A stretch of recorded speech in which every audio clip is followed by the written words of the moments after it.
একটুখানি হালকা করে এটা ভেজে নিচ্ছি।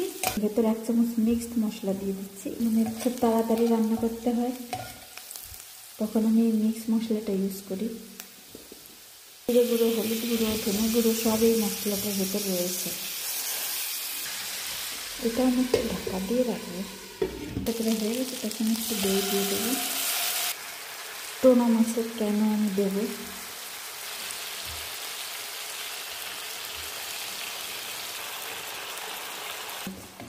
টোনা মাছটা দিয়ে ভেজে ফেলবো ভালো করে। ভাজা হয়ে এসেছে কিনা, এবার এর ভেতরে আমি 1 কাপ মতো খুসখুস দিয়ে দেবো। এটা তুমি আগে থেকে সিদ্ধ করে নিতে পারো, কিন্তু আমার মনে হয় আগে থেকে সিদ্ধ করলে ভেতরে ভালো করে ফ্লেভার যায় না, এর ভেতরে দিয়ে হলে বেশি ভালো হয়। আমার মনে হয় যে একটু ভেজে নিলে বেশি টেস্ট হয়, আর এর ভেতরে দিয়ে রান্নাটা করলে টেস্টটা বেশি আসে।